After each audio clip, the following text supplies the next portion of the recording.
세상에 떠도는 기묘한 괴담들. 첫 번째 이야기, 천안쌍용동의 집에서 실제로 겪었던 실화괴담. 우리 집은 천안쌍용동에 위치한 20층 높이의 고층 아파트입니다. 난 14층에 살고 있었고 우리 집은 평범한 내 식구였습니다. 쪽팔린 얘기지만 초등학교 때 담배와 술을 모두 배웠습니다. 그날은 학교를 가서부터 눈에 자꾸 힘이 풀렸습니다. 그래서인지 계속 잠이 오는데 책상에서 졸다 잠을 깨면 오른손이 피가 안 통해서인지 계속 말을 안 듣습니다. 5분가량 힘들게 학교를 나와서 집으로 돌아왔습니다. 집에서도 잠이 들고 오후 11시에 잠에서 깼습니다. 부모님과 누나가 모두 잠든 시간에 담배를 하나 들고 부모님 몰래 베란다로 갔습니다. 혹시라도 걸릴까봐 담배 냄새도 안 나도록 나무젓가락을 들고 반쯤 피웠을 때 작게 흐잉이란 소리가 들렸습니다. 그리고 2초 정도 지났나 정확히 기억합니다. 멜빵 치마에 단발머리, 울고 있는 작은 눈에 평범하게 생긴 아가씨가 나와 정반대의 자세로 아래로 떨어지는 것을 정말 내 눈을 믿을 수 없었습니다. 지금 생각해도 절대 있을 수 없는 일입니다. 떨어지는 여자가 나와 눈이 마주치면서 몇 초 정도 정지되고 다시 떨어지는 것을 누가 믿겠습니까? 난 그 자리에서 기절하고 1년 7개월 동안 천안의 한 정신병원에 입원했습니다. 이상한 건 내가 입원한 1년 7개월 동안 난 분명 제정신이고 모든 걸 구분하는데 의사나 부모님들이 1년 7개월 동안 내가 여자 흉내를 내면서 다녔다고 합니다. 난 분명 내 할 일을 하면서 보냈는데. 두 번째 이야기, 액자. 어느 날 비가 내리는 날이었습니다. 그날은 오피스텔을 정말 어렵게 구해 지금 같이 살고 있는 룸메이트와 이사하는 날이었습니다. 아침부터 날씨가 별로 좋지 않더니 이내 빗방울이 내려 저녁쯤 되어서야 비가 막 쏟아지더군요. 뭐 이러다 말겠지 별로 대수롭지 않게 생각하며 짐을 정리하던 중 이름 모를 외국 여자 배우의 액자를 얻게 되었습니다. 처음 본 순간 너무 예쁘고 마음에 들어서 탐이 나더군요. 너무 예쁘고 신기하기도 하고 부럽기도 해서 침실 바로 옆에 걸어놨습니다. 아침에 제일 먼저 눈을 뜨면 그 여배우를 먼저 보고 잘 때도 한번 보고 그러려고. 마침 그날 저녁에는 카페 정모가 있어서 저와 룸메이트를 포함한 3명을 불러 택시를 잡아 정모에 가려고 택시를 잡고 있었습니다. 비가 오다 말겠지 했는데 이건 비가 오다 말겠지가 아니라 장대비같이 막 쏟아지더군요. 우산을 쓰나 마나 할 정도로 빗방울이 살에 떨어지는 기분이 살이 아플 정도로 내려치길래 괜히 으스스한 기분도 들고 기분도 이상해 정모를 취소하고 다음에 하자고 했습니다. 갈 사람은 가고 남을 사람은 남아서 뒤풀이 겸 집들이라도 할 겸 이사한 오피스텔에서 놀자고 했습니다. 어차피 카페 회원도 적고 오나마나 싶던 정모 인원이라 그냥 그러자고 했습니다. 그렇게 저와 룸메이트 3명을 포함한 5명이 남게 되었습니다. 가게에 들러 술, 안주거리, 과자, 음료수, 아이스크림 등을 사서 이사한 오피스텔로 왔습니다. 집에 오자마자 2명이 먼저 화장실로 달려갔습니다. 큰일이 급한가 보다 하면서 먼저 거실에서 한 상 펼쳐놓고 우리 3명의 수다가 시작되었습니다. 시계를 잘 안 봐서 모르겠지만 핸드폰 시계를 보니 집에 온 지 1시간 정도가 흐른 것 같았습니다. 2명이 계속 안 오는 겁니다. 뭐 이러다 말겠지 알아서 오겠지 하면서 별별 농담을 하며 기다렸습니다. 쟤네 왜 이렇게 안 와? 둘이 혹시 화장실에서 먼짓 하는 거 아니야? 둘이 사겨? 설마. 이제 암컷이라면 실물이 날 텐데. 왜 여자들도 얼마든지 사랑할 수 있다고. 우리 얼마든지 사랑해보자. 생각만 해도 쏠린다. 혹시 쟤네 변비야? 치질인가? 별별 농담을 하면서 그때까지만 해도 대수롭지 않게. 알아서 오겠지 이러다 말겠지 하면서 3명의 수다가 계속되었습니다. 한참을 깔깔거리며 수다를 떨고 있는데 그래도 계속 안 오는 겁니다. 비는 더 심하게 오고 슬슬 추워지고 기분도 으스스한데 누가 자꾸 뒤에서 저를 쳐다보는 느낌이 들었습니다. 비가 와서 그런가 싶어 침실에 가서 놀자고 했습니다. 그래서 우리 3명은 침실에서 또 한 상 펼쳐놓고 수다를 계속 떨었습니다. 그 2명은 알아서 오겠지 하면서 침실에서 수다를 떠는데도 누가 자꾸 나를 쳐다보는 느낌이 계속 들었습니다. 비도 오고 술자리라서 그런가 하면서 애써 태어난 척한 무서운 척하려고 했습니다. 마침내 그 2명이 방에 들어왔습니다.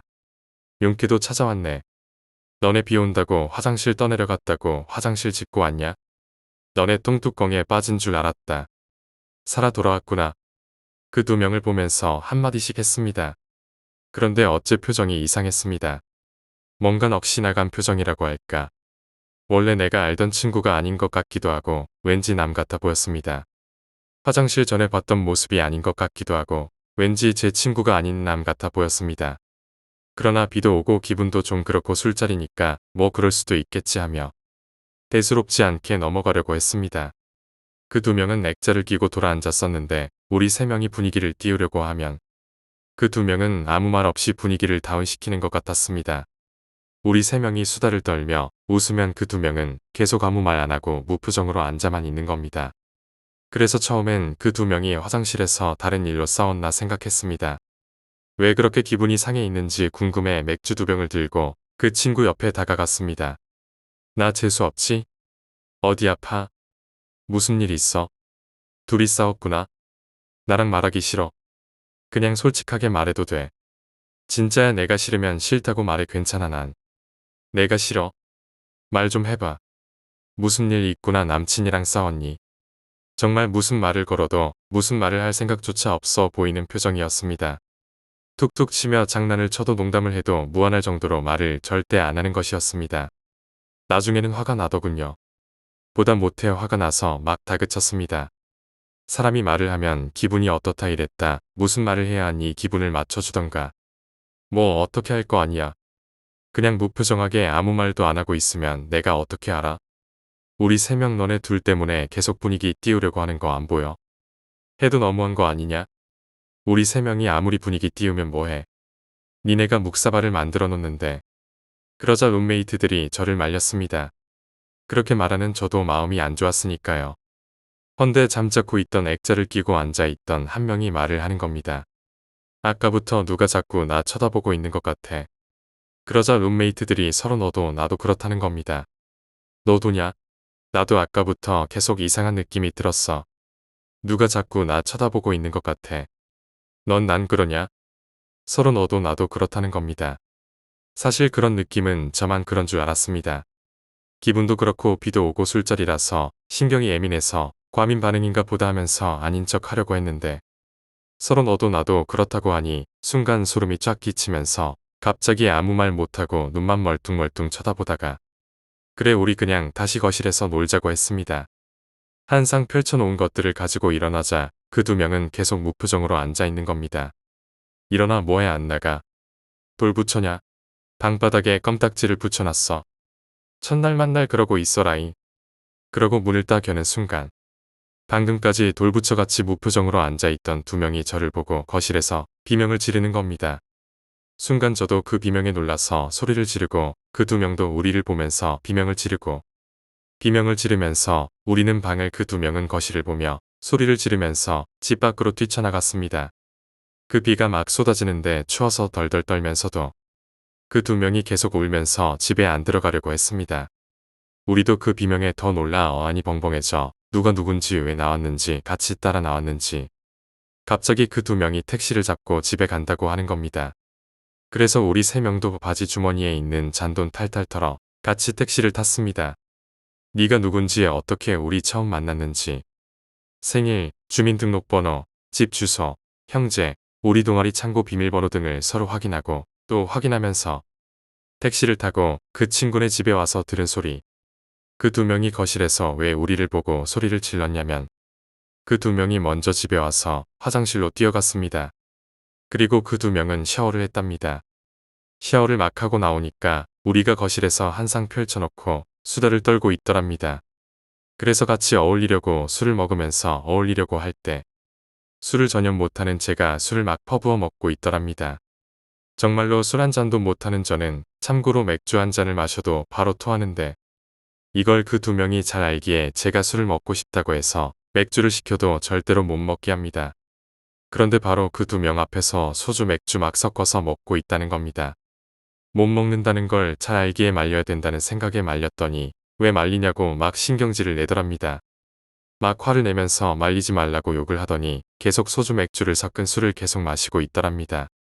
말려도 안 되겠다 싶어 손목을 확 낚아챘더니 평소에 손목이 안 좋았던 저는 지금도 손목에 침을 맞고 사는 사람인데 평소 같았으면 손목을 확 잡으면 아파하면서 손목 아파서 쩔쩔매던 제가 신경질을 확 내면서 이건화하며 힘을 부리고 있더랍니다. 그 두 명도 술을 막 퍼부어 마시는 저를 보며 내가 알던 친구가 아닌 것 같다는 생각이 들었답니다. 그래서 일단 재우자 하고 방문을 열었더니 우리 세 명이 있더랍니다. 그 두 명이 거실을 보니 언제 그랬냐는 듯 거실에는 아무것도 없었고 오히려 우리 세 명이 있던 방 침실에는 그 두 명이 앉았던 자리가 마치 누가 방금 앉았다 간 것처럼 엉덩이 자국이 있었다는 겁니다. 더욱 무서웠던 것은 그렇게 우리가 깔깔거리며 1시간 동안 수다를 떨었는데도 주위에서 아무 소리도 들리지 않았다는 것이었고 그 액자 때문에 그런가 기분이 나빠버리려고 다음날 집에 들어가려고 이사를 하고 오피스텔을 비워뒀는데 분명 이삿짐 아저씨들께 이 액자 절대 건드리지 말라고 신신당부를 하고 그 액자 근처에는 얼씬도 하지 않았는데 집에 와서 짐을 풀던 중 그 액자가 나왔다는 것입니다. 순간 이삿짐 아저씨들이 옮겨놨구나 하는 생각에 그 아저씨들과 막 싸웠습니다. 이 액자 건드리지 말라니까 왜 건드렸어요. 그러자 그 아저씨들은 서로 너도 나도 건드리지 말라 해서 안 건드렸다는 것입니다. 그럼 그 액자는 도대체 어떻게 제 짐 속에서 나왔을까요? 세 번째 이야기, 진정한 공포. 학교 선배에게 들은 이야기입니다. 선배는 어릴 적에 할머니와 함께 살았는데 할머니께서 치매로 고생하고 계셨다고 합니다. 치매라는 게 본인도 힘들겠지만 가족들도 고생이 이만저만이 아니어서 할머니께서 가끔 정신을 찾으시면 눈물을 줄줄 흘리면서 방에서 울곤 하셨다고 합니다. 어느 날 선배께서 학교에 다녀오니 아무도 없고 집안이 조용하더랍니다. 그래서 할머니가 주무시다가 또 오시나 싶어 방문을 열었는데 그만 뭔가를 보고 말았답니다. 할머니께서 천장에 매달려 있는 모습을요. 그렇게 할머니는 갑작스럽게 돌아가시고 장례 준비로 집안은 한동안 부산스러웠습니다. 병원으로 돌아가신 게 아니라서 이런저런 문제도 있었지만 치매로 인해 고민하다 목을 메어 자살한 것으로 결론이 나서 장례는 순탄하게 끝이 났습니다.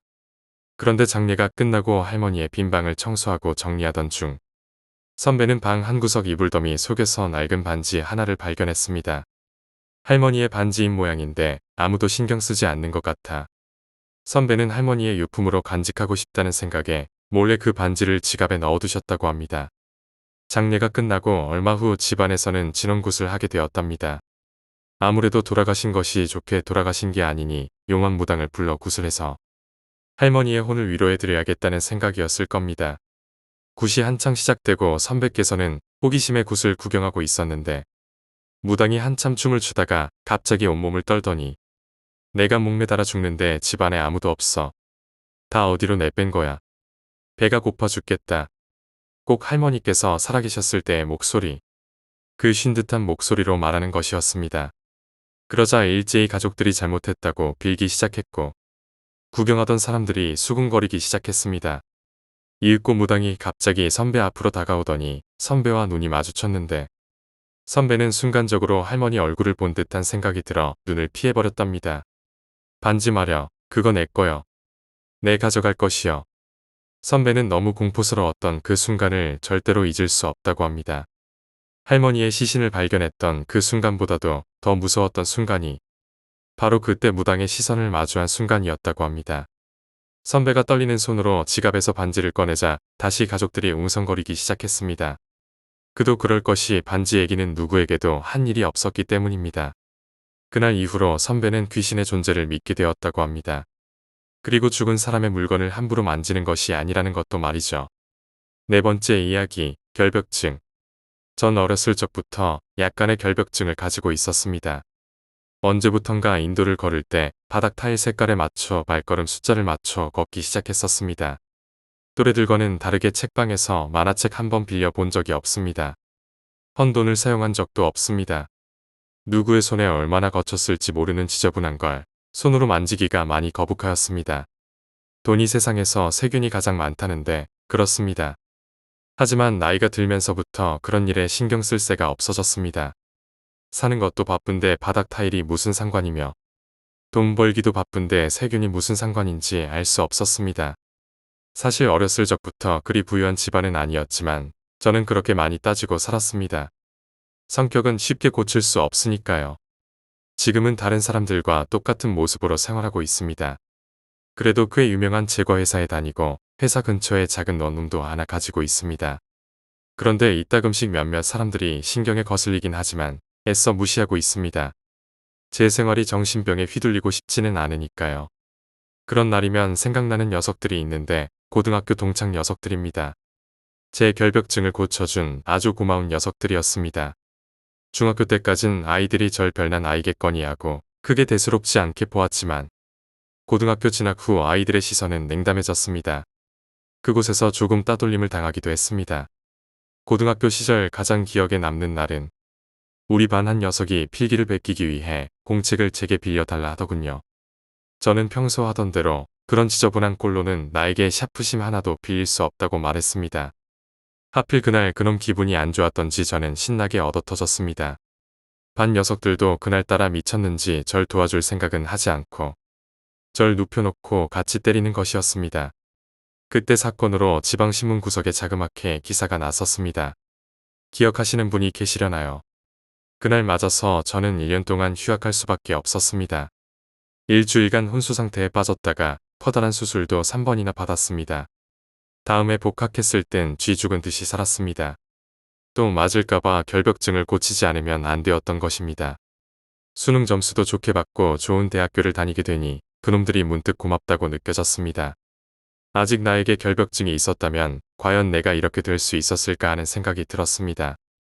하지만 고마운 마음 저편에는 미치도록 죽이고 싶다는 감정이 생기더군요. 나를 그렇게 만들어 놓고도 그 개새끼들이 지금까지 잘 살고 있는지도 궁금했습니다. 지금의 회사에 다니면서부터 반 아이들 소식을 찾기 시작했습니다. 54명이었지만 제가 찾은 녀석들은 선생님까지 모두 22명입니다. 하지만 나머지 31명도 꼭 찾을 생각입니다. 두 녀석은 아쉽게도 이미 죽었다고 하더군요. 정말 마음이 아픕니다. 고마운 녀석들에게 꼭 복수는 해줘야 할 텐데 말입니다. 22명은 저의 손에 정성스럽게 잘려져 저희 회사 냉동창고에 잘 알려져 있지만 아직 나머지 녀석들이 저와 같은 땅을 밟고 같은 공기를 마신다니 정말 역겹습니다. 냉동창고에 알려져 있는 사람들 중엔 저를 때리지 않은 녀석도 있지만 같은 반이었다는 자체가 싫습니다. 매일 땀 냄새나 풀풀 날리며 냄새나는 손으로 제 물건과 제 몸에 닿았다는 것이 너무 역겹습니다. 마침 오늘 아침에도 부탁해뒀던 용역업체에서 전화가 왔습니다. 이제 남은 30명만 더 찾으면 끝이군요. 5번째 이야기, 태아령. 길을 가다 보면 사람 수만큼이나 많고 다양한 귀신이 눈에 띕니다. 고속도로에서 자주 사고가 나는 곳에는 어김없이 많은 영혼들이 배회하고 있고 상갓집에는 잡귀가 많이 모입니다. 특히 이 글을 보는 분들은 상갓집에 갈 때 조심해야 할 것입니다. 상갓집에는 많은 잡귀가 모여가는 사람에게 붙기도 하는데 그것을 주당 들린다고 합니다. 주당이 들리면 이유도 없이 시름시름 앓다 바로 죽어버릴 수도 있고 매우 위험합니다. 기가 허하거나 정신이 약한 사람들이 주당에 쉽게 들립니다. 그래서 옛부터 쇠약한 어르신들은 상갓집 출입을 금하는 것입니다. 서로는 여기서 마치고 오늘 할 이야기의 주제인 태아령에 대해 시작하겠습니다. 대한민국은 너무나도 많은 낙태가 자행되고 있습니다. 심지어 10대 청소년들조차도 낙태를 경험한 사람이 많을 정도로 문제는 그것이 얼마나 심각한 화를 초래하는지 모르고 너무나 간단한 수술로 여기는 것입니다. 이번 이야기의 주인공인 고씨에 대해 시작하겠습니다. 고씨는 내가 한강다리에서 만난 사람으로 그 당시 자살을 결심하고 있었습니다. 한눈에 고씨에게는 많은 태아령이 붙어 있다는 것을 알았습니다. 4명 정도의 태아령이 고씨의 몸에 끈적끈적하게 고통을 토하며 붙어 있었습니다. 일부는 머리통이 박살나서 눈알이 흘러내리는 모습, 사지가 찢겨 너덜거리는 모습으로 너무나 참혹했습니다. 그분에게서 죽음의 기운이 느껴진 나는 그분과 잠시 대화를 시작하게 됐습니다. 그분의 사연은 참으로 기구했습니다. 어릴 때부터 되는 일이 단 하나도 없었다고 합니다. 심성이 악한 것도 아니었습니다. 본인 말로는 그저 평범하고 보통 이상의 성실함을 갖춘 그런 사람이었다고 합니다. 그러나 머리가 나쁜 것도 아닌데 아무리 공부를 해도 공부가 되지 않고 시험만 치면 낙방, 학교, 군대에서 이유 없는 괴롭힘이 항상 그를 쫓아다녔다고 합니다. 얼마 전 회사에서 실직하고 이제는 한 많은 인생을 종교하려고 한강다리에 자살하러 왔던 것입니다. 이유는 간단했습니다. 그에게 많은 태아령이 붙어서 그가 하는 일마다 안 되게 방해한 것입니다. 내가 하는 말을 듣고 그는 마지막 지푸라기라도 잡는 심정으로 나와 함께 그의 어머니에게 갔습니다. 사연인즉 그의 어머니는 젊을 때 방탕한 생활로 인하여 중절 수술을 4번이나 받았던 것입니다. 그 한 많은 태아령들이 모두 고 씨에게 가서 붙은 것이었습니다. 인간의 몸을 받기란 너무나 힘듭니다. 수억 겁의 고통을 거쳐 단 한 번의 인간으로 태어날 기회를 받았는데 그것을 시작에서부터 꺾어버렸으니 얼마나 한이 많겠습니까? 귀신 중에서 태아령이 가장 다루기 힘듭니다. 특히 태아령 중에서도 훌륭한 사람이 될 수 있었는데 그 꿈을 이루지 못했을 경우 그야말로 천도시키기란 난공불락입니다. 고 씨에게 붙은 4명의 태아령을 어렵사리 천도제로 달랬습니다. 고 씨와 그의 어머니, 나까지 3명이서 절에 가서 천도제를 지냈습니다. 태아령을 천도시킬 때는 그야말로 울음바다입니다. 나처럼 영을 볼 수 있는 사람은 느낄 수 있습니다. 온통 아기들이 우는 소리가 아수라장이 따로 없습니다. 그 기운으로 중절시킨 어머니도 눈물을 흘리게 됩니다. 고 씨의 어머니도 자신도 모르게 하염없는 눈물을 흘렸습니다. 결국 남은 것은 하나 없는 빈털터리인 고 씨의 인생이지만 고 씨를 세출받아라고 잘 다독인 후 씁쓸한 일을 하나 끝냈습니다. 6번째 이야기, 노크소리 괴담. 매우 공부를 잘하는 친구인데 흔히들 말하는 범생이의 표준형이 이 친구가 아닐까 생각됩니다. 쉬는 시간에도 문제집을 놓지 않고 친구들이 놀러 가자고 해도 그냥 집으로 가서 공부하는 그런 친구입니다. 그 친구가 이 일을 겪었을 때가 작년이니까 중학교 2학년 때 일인 것 같습니다. 바로 기말고사 기간이었는데 이 친구가 여긴 지방이라서 수도권에서는 어느 정도로 공부하는지 모르겠지만 거의 날밤을 새다시피 하며 공부를 한 적이 있었다고 합니다. 그때 겪은 일인데 그냥 반말로 쓰겠습니다. 그게 더 편한 것 같아서 이해해 주시기를 바랍니다. 그러니까 이 친구가 스탠드만 켜놓고 한참 과학 문제집을 풀고 있었는데 한 문제가 안 풀려서 거의 1시간을 씨름하고 있었답니다. 그리고 결국에는 답지의 해석을 봐가며 문제의 답을 적을 때 갑자기 누군가가 방문을 두드렸다고 합니다. 엄마세요? 평소에도 이 친구 어머니께서 밤늦게까지 공부하는 아들이 기특해서 매일 밤늦게 간식을 가져다 주시곤 했는데 오늘도 여지없이 어머니인 줄 알고 크게 소리치며 물었습니다. 그러자 문 밖에서 들려오는 대답이 문 좀 열어봐. 목소리가 처음 들어보는 여자 목소리라서 조금 흠칫한 친구는 혹시나 도둑인가 싶어서 몰래 문 앞에서 방 안에 있던 몽둥이 하나를 들고 얼굴을 바짝 문에 붙였습니다. 너 누군데 우리 집에 있어? 그때 육두문자를 쓰면서 크게 고함을 질렀는데 안방의 부모님이 깨어나시기를 바라면서 고의적으로 소리를 질렀다고 합니다. 그때 문에 붙이고 있는 귓가에 속삭이듯이 아주 가까운 곳에서 그러니까 문 밖에 그 정체 모를 여자가 자신처럼 문에 얼굴을 대고 대답하더래요. 문 좀 열어봐. 할 얘기가 있어. 나 영미야. 여기서 영미라는 친구는 평소 친구랑 가장 잘 어울리던 이성 친구였습니다. 그런데 이 영미라고 이름을 밝힌 여자 목소리가 아무리 들어봐도 자기가 아는 목소리가 아니었다고 합니다. 그리고 이 오밤중에 영미가 자기 집에 있을 리도 없고 더군다나 문도 잠겨 있는데 영미가 어떻게 집 안에 있냐는 생각이 들어서 친구는 도둑을 때려잡자는 생각에 몽둥이를 바짝 쥐면서 어느 순간에 문을 열려고 했습니다. 문을 열려는 찰나에 갑자기 뒤에서 큰 소리가 들리더래요. 열지마. 웬 아저씨 목소리였는데 분명 창가에서 난 소리였습니다. 이 친구 방 구조가 문이랑 창문이랑 정반대편에 위치하고 있습니다. 걔네 집이 4층이라서 분명 창가에는 사람이 못 올라오거든요. 그래서 깜짝 놀라서 창가를 바라보니까 아무도 없더래요. 그런데 그 정체 모를 목소리가 사라지고 나서 문 밖에서 들리는 여자의 말이 더 가관이었다고 합니다. 문 열어, 문 열란 말이야. 정말 온 집안이 떠나갈 정도로 크게 악을 지르며 손잡이를 막 잡아당겼다고 합니다. 그때 친구가 왠지 모르겠지만 문이 열리면 안 되겠다는 생각에 무작정 있는 힘껏 문을 자신 쪽으로 잡아당기면서 문을 잠갔다고 합니다. 그리고 곧바로 이불 안에 들어가서 귀를 틀어막고 있었는데 물론 몽둥이도 끌어안고 있었습니다. 그 여자가 아마도 같이 날밤을 새려던 모양이었는지 새벽 5시 반까지 고래고래 고함을 지르면서 손톱으로 문을 박박 긁고 손잡이를 덜컹덜컹 흔들고 하여튼 친구는 새벽 내내 제정신이 아니었다고 합니다. 그때 이 친구 할아버지께서 일어나셨는데 친구의 집은 대가족이라서 아버지, 어머니, 할아버지, 할머니는 돌아가시고 그리고 작은 아버지, 누나 이렇게 살았답니다. 물론 집이 조금 좁았겠지만 아무 문제 없이 잘 지냈다는 지금은 주택가에서 살고 있습니다. 그때 할아버지께서 고래고래 고함을 지르시더래요. 너 이년 죽어봐라. 이년아 어디서 집에 들어와 행패를 부리는 거냐. 정말 이건 순화된 말이고 별 욕을 다 해가며 물건을 친구 방문으로 집어 던지셨다고 하는데 그때 놀라서 깨어난 친구 부모님들께서 할아버지가 아무도 없는 문짝에다가 그러니까 치매 증상이 오신 줄 알고 정신병원에 찾아가기도 했답니다. 그리고 약 사흘을 그 여자가 매일 빼놓지 않고 거실을 배회하다가 자신의 방문 앞에서 문을 두드렸다고 하는데 집에 허스키 한 마리를 사고 난 뒤로는 그 밤마다 찾아오는 여자가 안 오더랍니다. 아마도 그때 그 기말 시험이 친구에게는 가장 망친 시험이었다는 것입니다. 그리고 그 일이 있은 뒤 얼마 후 할아버지 성화에 못 이겨서 집을 옮겼다고 하더군요. 하여튼 저도 친구한테 도서실에서 이 얘기를 들으며 무척 오싹했습니다. 그리고 더 웃긴 건 이 친구 할아버님이 무당 하여튼 그런 쪽이란 매우 연관성이 짙으신 분이더군요. 그 사실을 알고는 저도 밤마다 그 여자가 오지는 않을까 조금 무섭습니다. 7번째 이야기, 섬의 괴담. 때는 여름방학이었고 나는 몇 없는 친구들과 섬으로 놀러 갔었다. 말이 놀러 간다는 것이지 실제로는 친구네 집 일을 도와주러 간다는 말이 맞을 것이다. 내 친구의 부모님은 어부이시고 어려우신지라 약간이나마 일에 보탬이 돼줄 겸 가는 것이었다.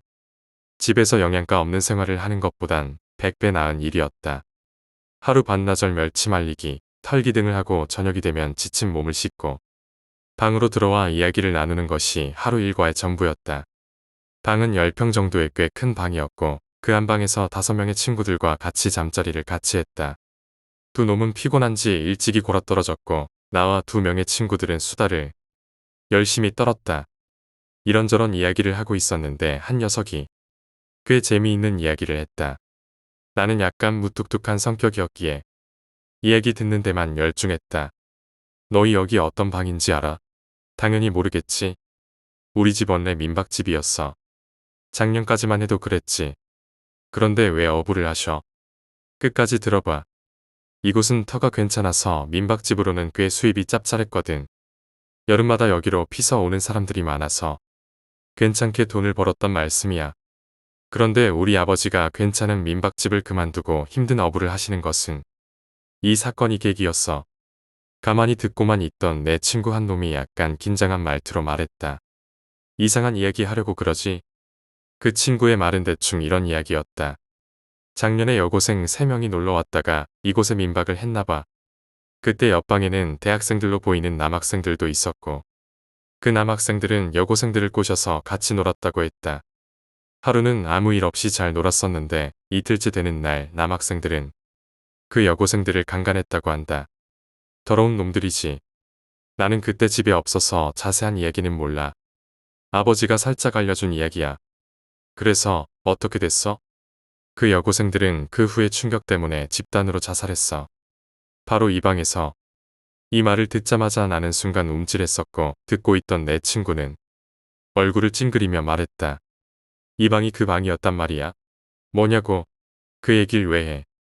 나도 약간 상기된 얼굴로 진지하게 말했다. 그럼 그 대학생들은 잡혀갔어? 그건 나도 모르겠어. 그 여학생들을 겁탈한 다음 바로 떠버렸으니까. 나도 이런 이야기를 약간은 좋아하는 성격이었지만 지금 이야기는 실화이고 지금 나와 친구들이 생활하는 이 방에서 있었던 일이라 매우 꺼림칙했었다. 그리고 그 사건 후 바로 민박집을 그만두셨다고 한다. 계속 해도 상관은 없었지만 소문이 퍼질 것을 염려하여 그만두셨다고 한다. 너 때문에 오늘 잠 다 잤다.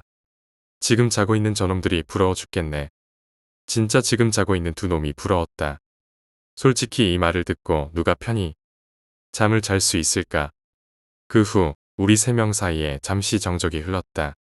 방금 한 이야기에 대해 내 친구들은 각자 자기만의 공상에 빠져 있었다. 이 이야기를 들은 친구는 계속 생각하고 있는지 표정이 마구 변했다. 나도 가만히 들은 이야기를 상상하고 있었다. 그 여학생들이 자꾸만 불쌍했고 그 대학생들의 정신세계는 어떻게 생겨먹었길래 그런 일을 저질렀는지 그렇게 약간의 시간이 흘렀을 무렵 자고 있는 한 놈이 잠꼬대를 하는지 몸을 살살 꼬이고 입으로 알 수 없는 말들을 하였다. 깨어있는 내 친구들도 그 모습을 보더니 웃음을 지었다. 우리 셋은 잠꼬대하는 녀석을 가만히 관찰했다. 보면 볼수록 웃겼고 이전의 이야기도 잊을 겸하여 서로 웃으며 즐겼다. 그런데 갑자기 잠꼬대하는 녀석의 입 발음이 점점 또렷한 것을 느낄 수 있었다. 나와 내 친구들은 그 녀석이 말하는 것을 쭉 지켜보고 있었다. 어디서 왔어요? 어디 학교 다니세요? 어제 왔어요. 나도 어제 여기 왔는데. 그 녀석은 갑자기 이상한 말을 하기 시작했다. 누구랑 말하는지는 잘 모르겠지만 눈을 감고 자고 있었지만 그 녀석은 분명히 열려있는 창문을 향해 말하고 있었다. 우리 셋은 동시에 창문을 바라봤지만 그곳엔 아무도 없었다. 저녁바람만이 불고 있을 뿐이었지만 그 녀석은 그곳을 향해 계속 말하고 있었다. 같이 놀아요. 저 친구들이랑 왔어요. 그쪽은 3명이 전부세요. 저흰 5명인데. 그렇게 말하며 그 녀석은 일어서려고 했다.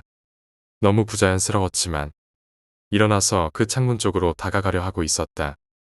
우리 셋은 급히 그 놈을 깨웠다. 일어나봐 어서. 정신 차려. 하지만 그 녀석은 깨어나지 않고 계속 우물거리며 말했다. 가시게요. 왜요? 놀다 가시지. 그 녀석은 손까지 저으며 아무도 없는 창문을 향해 인사를 했다. 우리는 그 녀석을 힘껏 때리면서까지 깨우는 데 성공했다. 그 녀석은 일어나자마자 우리에게 짜증을 냈다. 왜 그러는 거야? 내가 말했다. 너 지금 꿈 꿨냐? 꿈은 무슨? 내가 언제 잤냐? 그 여자애들이랑 놀려고 했더만. 우리 셋은 경악을 금치 못했다. 그럼 이놈이 안 자고 뭘 했단 말인가? 너 잤잖아. 나는 급한 나머지 단도직입적으로 말했다. 지금 무슨 얘기 안 했냐? 여학생들이 와서 놀자고 말했는데 창문에 걸터 앉아서 아까까지만 해도 있었는데 나는 지금 이 녀석이 장난 따위는 하지 않고 있다는 걸 분명히 알 수 있었다. 이 녀석은 그런 녀석이 아니었고 내 직감도 아니라는 걸 증명해주고 있었다. 그곳에 아까부터 아무도 없었어. 너 지금 뭘 본 거야? 아니야. 분명히 있었어. 그 여자애들이 이젠 가봐야 한다고. 손까지 흔들면서 인사하고 갔는데 니들 아니었으면 지금 같이 놀고 있을 거 아니야. 우리 셋은 어이가 없었다. 이 녀석이 갑자기 무서워지기 시작했었다. 나는 속아주는 척하고 말했다. 그 여자애들 몇 명이었냐? 그리고 뭐 이상한 건 없었어? 그 여자애들 3명이었고 이상한 건 없었는데 얼굴이 많이 하얗고 예뻤지. 그리고 좀 이상한 건 손목에 큰 상처가 있었어. 나는 아까 내 친구 녀석이 한 말과 지금 이 상황이 딱 맞는 것을 느낄 수 있었다. 그리고 이 이야기를 꺼낸 그 친구를 살며시 쳐다보았다. 그 친구는 어이가 없다는 그리고 약간은 떨리는 목소리로 말했다. 맞아, 그 여학생들 동맥을 끊고 자살했어. 방 안은 순식간에 얼어붙은 것 같았다. 우리 셋은 서로의 얼굴을 보며 아무 말도 못했다. 결국 내가 먼저 입을 열었다. 그럼 우리 지금 이 방에서 자는 거 맞지? 친구는 고개를 끄덕였다. 그렇다니까. 이 방이 바로 그 방이야. 갑자기 온몸에 소름이 돋았다. 내가 누워있던 자리에서 벌떡 일어나 방구석을 둘러보았다. 아무리 눈을 크게 뜨고 봐도 보이는 건 그냥 평범한 방이었다. 이제 어쩌냐? 여기서 계속 잘 수 있겠냐? 다른 친구들도 겁에 질린 표정으로 고개를 저었다. 나 그냥 나가서 잘래. 여긴 못 있겠어. 우리는 서로 눈치를 보며 한참을 망설였다. 그러다가 한 친구가 말했다. 그래도 여기서 무슨 일 생긴 거 없었잖아. 그냥 이야기 듣고 무서운 것뿐이야. 괜찮아질 거야. 하지만 그 말도 우리를 안심시키지는 못했다. 결국 우리는 이불을 끌어안고 거실로 나갔다. 거실에서 쭈그리고 앉아 서로를 바라보며 한숨을 쉬었다. 그냥 아침까지 여기서 버티자. 괜히 겁먹고 밖에 나가면 더 무서울 수도 있어. 다들 고개를 끄덕이며 동의했다. 그렇게 우리는 거실에서 서로를 안심시키며 아침까지 버티기로 했다. 그날 밤 우리 모두는 한숨도 못 잤다. 다음날 아침 해가 뜨자마자 우리는 불이 나게 방을 정리하고 섬을 떠났다. 다시는 그 집에 가지 않겠다고 다짐하면서. 그리고 우리는 그날 밤의 이야기를 다시는 꺼내지 않았다. 그날 이후 나는 귀신이나 영혼 같은 것을 믿게 되었다. 그리고 그런 이야기가 있을 때는 절대 가볍게 넘기지 않기로 마음먹었다. 다시는 그런 경험을 하고 싶지 않았으니까. 8번째 이야기, 아파트의 화장실. 나는 학생입니다. 더 자세히 말하자면 담배를 입에 대게 된 고등학생입니다. 부모님은 엄하셔서 절대 용서하지 못하십니다. 그래서 나는 주로 밖에서 피고 들어오거나 아무도 없을 때 방창문으로 피웁니다. 몇 달 전 그날 하루 종일 부모님이 계셔서 나갈 일도 없었고 담배가 피고 싶었는데 필 곳이 없어서 일단 담배를 가지고 화장실로 갔습니다. 화장실에서 피려다가 냄새가 날게 분명하므로 이를 다 보고 나가려는 순간 아파트 사시는 분들은 아시겠지만 아파트 화장실 천장에는 열 수 있도록 되어 있는 곳이 있습니다. 이를 보고 나가려는데 그곳을 발견하고 우리 집은 제일 위층이기에 안 들키겠지 하고 그곳으로 피우려고 문을 열었습니다. 문을 여는 순간 나는 기절하는 줄 알았습니다. 아니, 거의 기절하다시피 했습니다. 순간 넘어져서 온 집안이 소리가 울리고 부모님이 달려왔습니다. 부모님이 무슨 일이냐며 저를 일으키시곤 담배도 걸리고 혼나고 있었지만 내 머리에는 전혀 들어오지 않았습니다. 문을 여는 순간 나는 그곳에서 한 맺힌 얼굴로 나를 뚫어져라 보는 얼굴이 창백한 아이를 볼 수 있었습니다. 그때 이후로 나는 화장실을 갈 수가 없습니다. 큰일을 볼 때도 문을 열고 봐야 하는 정도입니다. 다신 나 말고 다른 피해자가 없길 바랍니다. 웬만해서 그 문은 절대 열어보지 말기를 바랍니다. 9번째 이야기, 도축장에서 친구와 함께 겪었던 소름 끼치는 실화괴담. 예전에 친구에게 들은 이야기라 사실 여부까지는 확인이 어려운 이야기이지만 정말 제 뇌리에 깊이 박혀있는 듯해서 한번 적어봅니다. 그 친구는 95년도에 제 고향으로 전학을 온 친구로 성격도 좋고 운동도 잘해서 인기가 많고 누구나 와도 곧잘 친해지는 성격이었습니다. 저도 꽤나 어울렸는데 특히 그 친구는 재미있는 이야기와 무서운 이야기를 많이 알고 있었습니다. 이 이야기는 그 친구가 원래 살던 시골에서 그 친구의 친구가 겪은 경험담입니다. 이야기의 주인공인 그 친구는 3살인가 4살 터울의 남동생이 하나 있었는데 방을 같이 썼다고 합니다. 어느 날 그 친구는 잠을 자던 중 이상한 인기척이 느껴져서 잠에서 스르륵 깼다고 합니다. 눈을 떠보니 한 요 위에 같이 누워있던 동생이 방 구석의 요가 아니라 방 한가운데 바닥에서 내 발로 엎드려 있더랍니다. 그 모양새가 마치 개나 돼지 같았다고. 가만히 있는 것도 아니고 내 발로 천천히 기어다니면서 방 여기저기서 왔다 갔다 하더랍니다. 처음에는 그냥 아무 생각 뭐해 너 하고 동생을 불렀는데 몇 번을 물어도 대답이 없었답니다.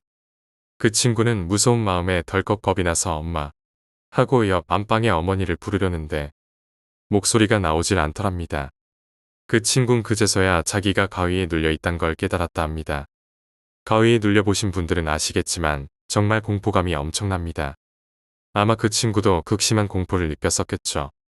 그런데 그때 그 동생이 갑자기 그 친구 쪽으로 성큼성큼 내 발로 기어와서는 그 친구의 머리카락을 미친 듯이 핥아대더랍니다.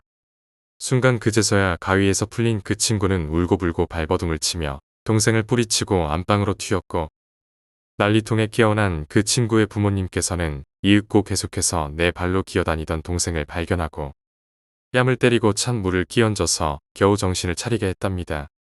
아무런 기억을 못하는 동생을 들쳐업고 애가 어디 아픈 건 걱정이 되어 시내 병원을 가봐도 아무런 이상은 없었다 하고요. 처음엔 애가 기가 약해서 그런 줄 알고 한의원도 데려가고 했는데 그날 이후로도 그런 일이 서너 번 반복되자 주변에 용하다는 점집으로 가서 점을 보셨답니다. 점쟁이는 그 친구와 동생의 방자리가 옛날 도축장에 개돼지를 죽이던 장소여서 개돼지 귀신이 자꾸만 붙는 거라는 이야기를 해주더랍니다. 도축장 이야기는 점쟁이가 그 동네에 오래 살아서 알고 있었는지도 모르지만 여튼 그 친구의 방이 옛 도축장 절이었단 말은 확인해보니 정말 맞았다고 합니다. 현대식의 정육점이 생기면서 도축장과 재래 정육점이던 건물을 사람 사는 집으로 바꾼 거라고. 그래서 그 친구는 근처의 다른 집으로 이사를 갔고 그날 이후로는 그런 일은 겪지 않았다고 합니다. 10번째 이야기, 미아리. 90년 초반 미아 5동 어느 단독주택에 살 때의 일이다. 하루는 학원을 너무 가기 싫어서 땡땡이를 치고 집으로 바로 왔다. 다행히 어머니께서 집에 계시지 않았고 왠지 피곤해서 잠이 들었는데 꿈속에서 내 형, 누나라는 아이들을 만나 한참 놀다가 잠에서 깼다. 꿈이 하도 이상해서 어머니께서 퇴근하고 집에 들어오시자마자 꿈 얘기를 했는데 굉장히 슬픈 표정을 지으시고는 얘기를 딴 데로 돌리셨다. 시간이 한참 지나고 내가 대학을 다니던 어느 날 어머니와 술을 마시다가 알게 된 얘긴데 사실 내 위로 형제가 둘 있었어야 했다고 한다. 하지만 어머니께서 시댁 식구들이 주는 스트레스 때문에 한 번, 천정에서 쏟아지는 쥐 때문에 깜짝 놀라서 한 번 총 2번의 유산을 경험하셨다고 하더라. 어릴 적 난 어머니께서 시장 같이 가자고 하는 소리가 제일 싫었다. 장난감을 사준다고 꼬시거나 하지 않으면 절대 가지 않겠다고 떼를 썼던 기억이 있다. 그런데 그날은 참 이상했단다. 내가 먼저 엄마 오늘은 시장 안 가. 그러자 어머니께선 너 뭐 또 사달라고 하려고 그러지? 난 아니라고 그냥 시장이 가고 싶다고 했단다. 마침 어머니께서도 장을 보셔야 해서 날 데리고 시장에 갔다. 시장이 가깝고 살 것도 많지 않아서 30분 정도 후에 집에 돌아왔는데 안방문 앞에 우리 집 식칼이 떨어져 있고 안방은 장롱이며 선반 같은 것이 모두 열려서 이불까지 다 헤집어져 있었다. 도둑이 든 것이다. 그것도 우리 집 주방에서 식칼을 찾아 그걸로 안방 열쇠 구멍을 쑤셔서 연 것이다. 이 모든 게 30분 안에 일어난 일이라는 건데 그 도둑은 전부터 우리 집을 노리고 있었던 것 같다. 만일 그날따라 내가 시장에 가고 싶어 하지 않았더라면 집에 혼자 있다가 무슨 일을 당했을지. 5학년 때 쌍문동의 한 아파트로 이사했다. 부모님께서 정말 고생하셔서 장만한 아파트였기에 나도 자랑스러웠기 때문에 이사 후 얼마 안 있어 주말에 친구들을 집에 초대했다. 어머니께서 해주신 음식을 먹고 단지 내 놀이터에 갔는데 술래잡기 같은 걸 하다가 미끄럼틀 꼭대기에서 떨어져 팔이 부러지고 말았다. 급히 아버지께서 날 차에 태우시고 병원으로 가셨고 응급실에서 부러진 팔을 부여잡고 차례를 기다리고 있는데 앞에 거의 미라같이 뱃살 마른 할머니 한 분께서 이동식 침대 같은 곳에 누워 계셨다. 쭈글쭈글한 맨발이 덮여있던 목포 밖으로 삐져나와 있었다. 너무 깡마르고 쭈글쭈글한 할머니의 발을 멍하게 쳐다보면서 고생 많이 하면서 사셨겠다 하는 생각을 하고 있던 중 갑자기 그 할머니의 발끝에서 쉬리릭 하는 느낌으로 부연 연기 같은 게 빠르게 뿜어져 나왔다가 출입구 쪽으로 향하는 듯 하더니 갑자기 시야에서 사라졌는데 그 직후 병원 직원들이 갑자기 할머니께 달라붙더니 뭔가를 체크한 후 임종하셨다고 진단을 내렸다.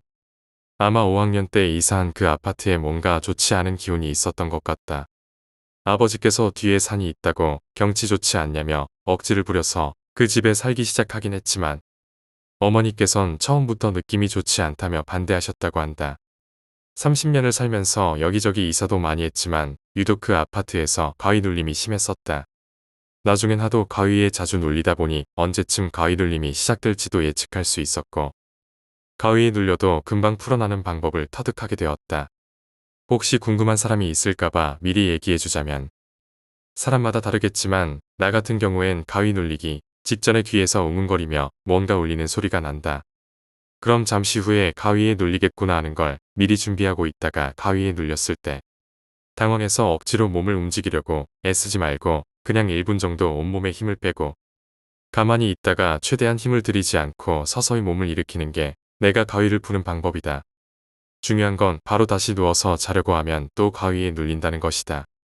몇 분 정도 방안을 서성인다든지 하다가 정신이 좀 깬 다음에 다시 눕는 걸 추천한다.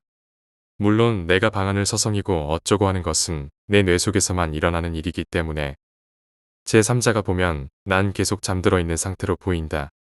다시 본 얘기로 돌아와서 어쨌든 그 집에 뭔가 이상한 것이 많았는데 나만 그런 게 아니라 어머니께서도 귀신을 많이 보셨다고 한다. 집터의 영향인지 부모님이 같이 하던 사업도 2번이나 말아먹게 되고 부부 사이가 상당히 안 좋아져서 어머니께선 안방을 두고 거실 소파에서 주로 주무셨는데 매일 밤 귀신을 보셨다고 한다. 하루는 어린아이 귀신, 하루는 할머니 귀신, 하루는 정체를 알 수 없는 괴물, 동물이나 검은 그림자 등등 셀 수도 없이 많은 귀신이 나타났다고 하는데 어머니께선 본능적으로 그게 하나의 귀신이 계속 모습을 바꿔가면서 나타나는 거라는 걸 알 수 있었다고 하셨다. 당시에 사업 실패로 인한 손해를 메우느라 정말 고생하던 때였는데 집에 와서 자는 시간까지 귀신이 괴롭히니 어머니께선 처음엔 무섭다가 나중엔 화가 치미셨나 보다. 하루는 또 거실에서 잠들어 계시다 안 좋은 느낌에 눈을 떴는데 이번엔 독하게 생긴 젊은 여자의 모습으로 그 귀신이 나타났다고 한다. 벼르고 있던 터라 눈을 뜨자마자 벌떡 일어나셔서는 도대체 나한테 무슨 원한이 있는데 자꾸 괴롭히는 거야. 내가 뭘 잘못했냐고. 원하는 게 뭐야. 성불하고 싶어. 성불하고 싶어서 그래. 내가 도와줘. 이렇게 버럭버럭 소리를 질렀는데 그 여자는 그저 차가운 눈으로 째려보기만 하길래 답답해하며 쳐다보면 어쩔 건데 말 못해? 할 말 없으면 꺼지라고 라고 다시 한번 소리를 치자 스르륵 하고 사라졌다고 한다. 그 이후로 그 귀신이 한참 나타나지 않다가 15년쯤 흐른 후 작년인가에 몇 번 더 나타났다 사라졌다고 한다. 11번째 이야기, 퇴근길. 군대를 제대하고 음식 장사를 해볼까 해서 지인분 소개로 전통 음식점에서 일하게 되었습니다. 식당 특성상 외진 곳에 위치해 있었는데 퇴근 후 버스를 타고 가려면 꽤 먼 거리를 걸어가야 했죠. 마감 시간이 밤 10시다 보니 항상 깊은 밤길을 걸어 나와야 했는데 지친 몸을 위로하던 퇴근길이 그날 사건 이후 공포스런 시간이 되어버렸지요. 사건 당일 날도 늦은 정리를 마치고 퇴근하던 길이었습니다. 앞서 언급했듯이 후미진 장소에 위치한 식당이라 주변은 가로등도 드문드문 들어서 있고 주위에는 논밭, 문 닫은 허름한 공장뿐이었습니다. 버스 정류장은 저만 덩그러니 서 있었고요. 배차 시간이 20분 정도 되었는데 평소처럼 별 생각 없이 휴대폰만 만지작거리고 있었습니다. 그런데 공장 쪽에서 시티백 하나가 다가오는 겁니다. 운전자는 붉은 헬멧을 쓰고 있었고 옷차림은 남루했죠. 털털털 낡은 시티백을 천천히 제 옆에 대더군요. 전 누굴 마중 나왔나 보다 별 생각 없이 서 있었습니다. 그렇게 얼마나 있었을까 문득 시선이 느껴져 고개를 들어보니 헬멧으로 가려져 확실히 보이지는 않았지만 절 쳐다본다는 느낌이 들더군요. 뭔가 껄끄러운 기분과 함께 온몸이 소름이 돋았습니다. 뭐 기분 탓이려니 외면하려고 해도 헬멧 남자는 여전히 제 쪽으로 몸을 돌려 절 응시하고 있었고 시간이 갈수록 확신이 들었습니다. 1분이 정말 1시간처럼 느껴지더군요. 얼마나 지났을까 갑자기 헬멧 남자가 뒷자리에 있던 박스에서 뒤적뒤적 뭘 찾기 시작하더군요. 그 뒤적거리는 소리에 저도 혼비백산 주변을 둘러보았습니다. 가까운 곳에 큰 돌이 있길래 얼른 주워들었습니다. 이상하게 이때부터는 공포보다 침착해지더군요. 당시 제가 왜소해 보여도 이제 막 군대 제대하여 체력에는 자신이 있었습니다. 여차하면 너 죽고 나 죽는 거다 라는 각오를 단단히 다지고 있었는데 그 과정 동안 남자는 오른손에 무언가를 쥐고 있더군요. 맙소사, 망치였습니다. 막상 흉기를 보니 방금 전 다잡았던 각오는 또 다시 공포로 바뀌었습니다. 정말 두 다리가 후덜거리고 세상이 노래지더군요. 헬멧 남자는 망치를 든 채 꼼짝하지 않고 절 지켜보았고 전 비명을 지르며 뛰어가고 싶었지만 도저히 기동력으로는 상대가 되지 않아 돌을 든 채 엉거주춤 서로 대치만 하고 있었습니다. 남자도 제가 돌을 들고 있으니 섣불리 손을 쓰지는 못하더군요. 그렇게 말없이 얼마나 대치하고 있었을까 저쪽 편에서 버스 불빛이 보이더군요. 살았다라는 심정으로 온몸에 신경을 곤두세워 헬멧 남자의 반응을 살폈습니다. 다행히 남자는 오토바이 시동을 다시 걸고는 호련히 어둠 속으로 사라져버리더군요. 전 땀이 흥건한 이마를 닦으며 버스를 타려 기다리는데 버스가 절 못 보았는지 그냥 지나쳐 버리는 것이었습니다. 다급하게 소리 지르며 세워달래도 속도를 줄이지 않고 제 갈 길 가버리는 버스 기사를 저주하며 전 오던 길을 되짚어 식당으로 뛰어갔습니다. 외진 정류장이라 승객을 못 보고 지나치는 경우도 종종 있긴 했지만 그게 하필 오늘 이 순간이라니. 천만다행으로 식당 도착할 때까지 헬멧 남자를 마주치는 일은 없었고 식당에서 숙식하며 같이 일하는 형에게 부탁해 가게 트럭으로 집에 귀가했습니다. 그날 이후 부끄럽지만 그 남자와 또 마주칠까봐 며칠 동안은 형에게 술과 고기를 대접하며 퇴근길을 부탁해야 했습니다. 도저히 혼자선 겁이 나서 엄두가 안 나더군요. 아무튼 제게 있어서는 인생 최대 공포의 순간이었던 일화였습니다. 지금도 궁금한 건 그가 아무도 없는 정류장에서 망치를 들고 저에게 무엇을 하려 한 걸까요? 단순한 장난이었을까요? 아니면 그냥 미치광이였을까요? 아무튼 그날 이후로 사람이 가장 무서워진 것 같습니다. 12번째 이야기, 어릴 때의 우리 집. 제가 9살 무렵 잠깐 살았던 집이 있었습니다. 그곳에서 한 1년 정도 살았던 것 같네요. 그 집은 원래 폐가나 흉가는 아니었습니다. 그런데 이사 나오게 된 어떤 계기로 폐가가 되어버렸죠.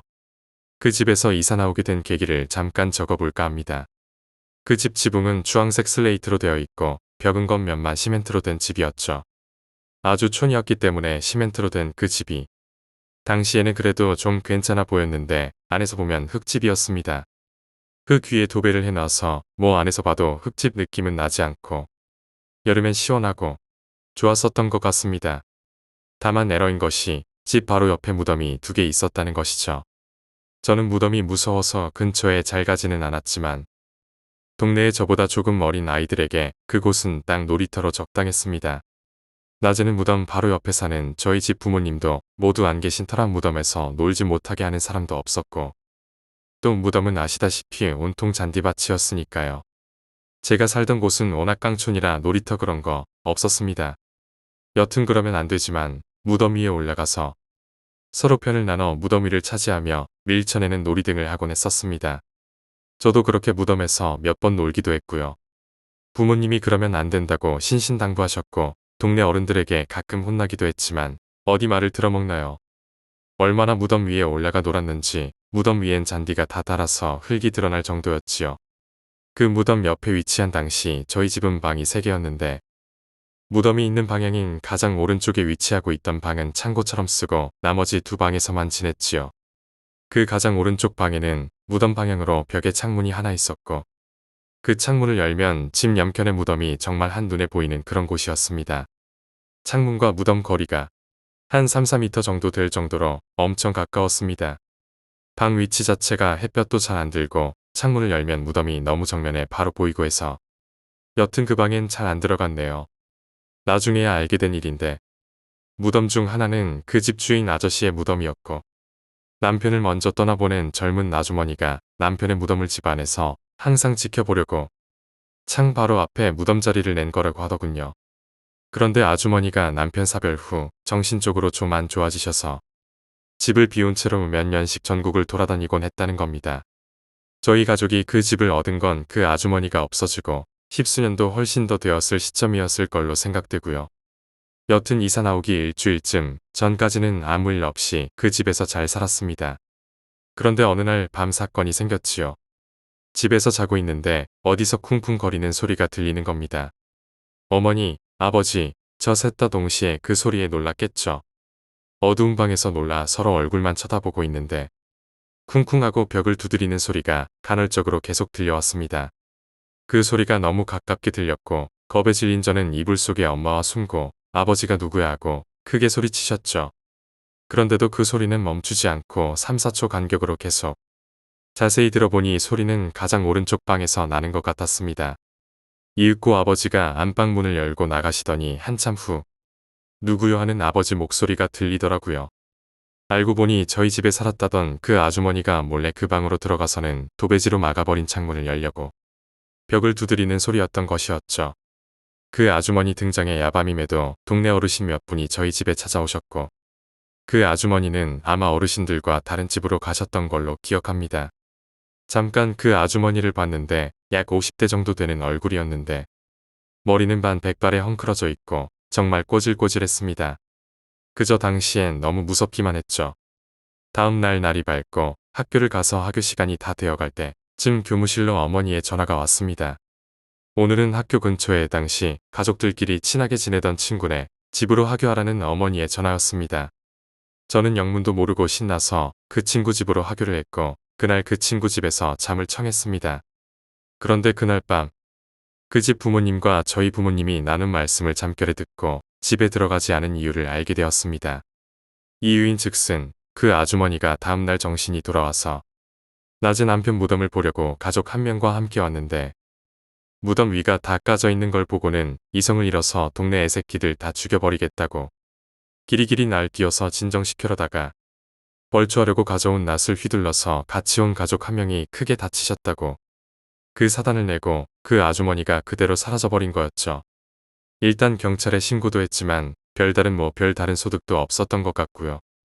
여튼 그래서 그 아주머니가 또 언제 찾아와서 해코지 할지도 모르고 여튼 그래서 그 집에는 더 이상 가보지 못하게 되었습니다. 제가 알기로 그 동네에 사는 동안 그 집엔 아무도 살지 않게 되었고 결국 정말 낮에 봐도 소름 끼치는 폐가가 되어버렸습니다. 나중엔 정말인지 모르지만 낯을 든 아주머니가 무덤 위에 서 있는 걸 본 사람이 있다는 소문도 돌기도 했지요.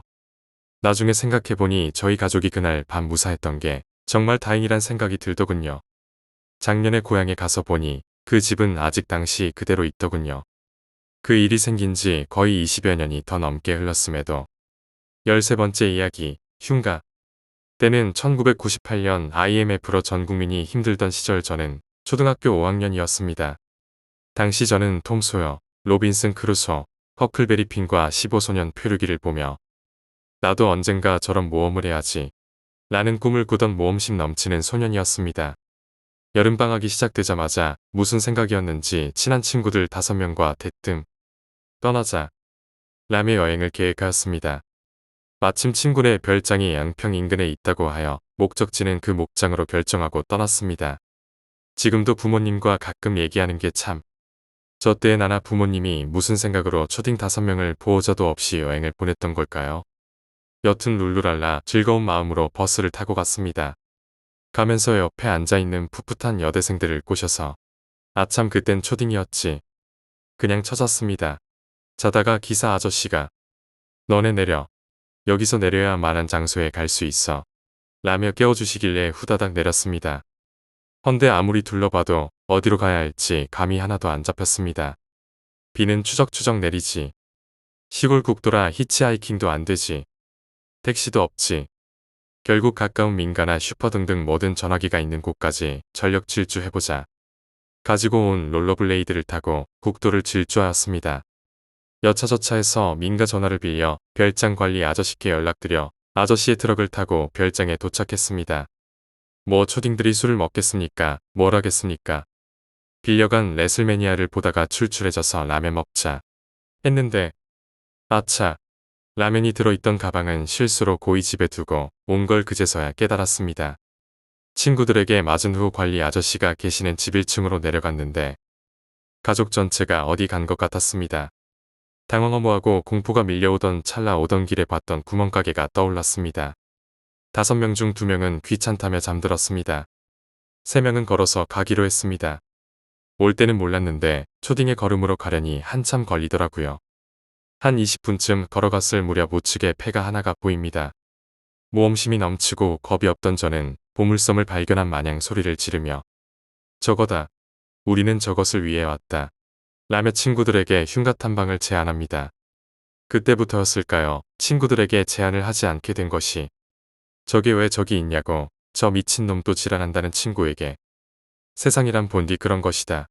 그러니 그것을 탓할 필요는 없다. 톰 소여의 대사 드립을 치며 강제 흉가 입성을 합니다. 이사간 후 아무도 찾지 않은 폐가라는 느낌보다는 인위적으로 뭔가를 했던 흔적들이 보이더라고요. 굿. 뭔가를 태운 흔적 등 지금 생각해보면 뭔가를 쫓아내려고 했던 흔적들이 남아 있었습니다. 일단 들어왔으니 뭔가 해야겠다. 라는 생각에 방마다 들어가 보기로 합니다. 평범한 안방을 지나 화장실 옆에 있던 작은 방에 들어가려는 순간 이 문을 건드리는 순간 뭔가 큰일이 벌어질 것 같다. 뭔가 느낌이 쎄했습니다. 자랑은 아니지만 어릴 적부터 안 좋은 느낌은 정말 잘 맞았거든요. 그래도 톰 소여라면 열었을 거야. 로빈슨은 더 무서웠을 거야 라고 자기 최면을 걸며 문을 여는 순간 그냥 횡합니다. 갈 때 창문 열고 가신 듯. 뭐야? 라고 중얼거리며 뒤를 돌아 나오는데 뒤통수를 누가 건드립니다. 간질간질. 뭔가 부드러운 손길로 내 머리카락을 슬금슬금 건드립니다. 분명 몇 방울 찔렀던 것 같습니다. 천천히 뒤를 돌아보니 커튼이 바람에 날리고 있더라고요. 뭐야? 커튼이잖아. 라고 생각하는 찰나 창문 밖으로 웬 얼굴이 보입니다. 눈을 깜박입니다. 다시 보니 친구입니다. 눈을 깜박입니다. 다시 보니 없네요. 밖으로 나와서 별거 없네. 흉가 별거 아니네. 하면서 창문에서 장난친 친구를 구타합니다. 처음 목적이던 라면은 까맣게 잊고 별장으로 돌아왔습니다. 레슬매니아를 보며 친구들과 흉가 정복기 썰을 풉니다. 이 새끼가 나 놀라게 하려고 창문에 서 있었어. 동국이 거실에 있고 나 나가서 안방으로 갔어. 동국님 저 말이 사실인가요? 네, 사실입니다. 순간 정적이 흐릅니다. 꺼져라고 하며 창문을 보는데 커튼이 보입니다. 문득 보통 커튼이 방문까지 닿을 정도로 길진 않지. 라는 생각이 듭니다. 야 자자. 근데 추우니까 다 같이 자자. 밤이 깊어지고 5 소년들은 손을 꼭 붙잡고 잠에 듭니다. 14번째 이야기, 사주를 봤다. 남들은 그냥 작은 고민이겠지만 여자친구가 올해는 생기나 하는 호기심에 전에 사주를 봤었습니다. 올해부터 계속 여자운이 들어온다는 말 믿고 여기저기 노력도 해보고 했는데 안 되길래요. 그냥 이번에 우리 여자가 안 붙는다고 하면 그냥 운동이나 하고 내가 가지고 싶은 거나 사고 돈이나 모으자라는 심정으로 점을 봤네요. 스케줄상 원래 가려던 곳이 아닌 다른 곳에서 상담을 받게 되었어요. 상담하려는데 대뜸 저보고 집 얘기를 하시더군요. 뭐 하는 집이냐고 물어서 그냥 다 일하고 그런 집이라고 했더니 신 있는 집이라고 하면서 몸 괜찮냐고 하더라고요. 일도 문제 없고 꿈은 안 꾸고 어렵고 힘들긴 하지만 그리 큰 문제는 없고 가난뱅이로 살아도 죄짓고 살진 않아서 그리 큰 문제는 없다고 했는데 저한테 신이 있어서 자기가 해줄 말이 없대요. 진짜 집에 신 모시는 분 없냐고 하길래 말했죠. 예전에 외삼촌이 박수인지 모르겠지만 신 모셨는데 지금도 하시는지 모르겠고 연락두절이라고 하니 이거 구슬 좀 했으면 좋겠다고 하더라고요. 삼촌이 만약에 아직도 하시면 연락해서 그걸 좀 길을 죽이던지 해야 평범하게 산다고. 아니면 해외에서 일을 하던지. 삼촌이 연락 안 되고 신모 씨는 일 그만했을 것 같다 그러니 그럼 신 잡아줄 사람 없으니 좀 힘들 거고 그 삼촌 신도 붕 떠버려 집이 힘들 거라고. 솔직히 무당집이면 구타라고 해서 아 또 순진한 사람 뜯어보려고 하는구나 생각했어요. 사주 카페에 계신 분이 그러니 당황스러웠어요. 애구 그냥 심심풀이로 요새 연애도 안 되고 우울해서 전화 겸 어떨까 하고 갔는데 찝찝하기만 했어요. 나중에 나이 말해주면서 이때 되면 좀 고민해야 한다면서 말해주니 더 찜찜했어요. 그리고 봐주시던 분이 저보고 눈이 좀 무섭다고 하고 사실 이번에 본 거 포함해서 점을 3번 봤는데 봐주는 사람이 무섭다 한 건 처음이네요.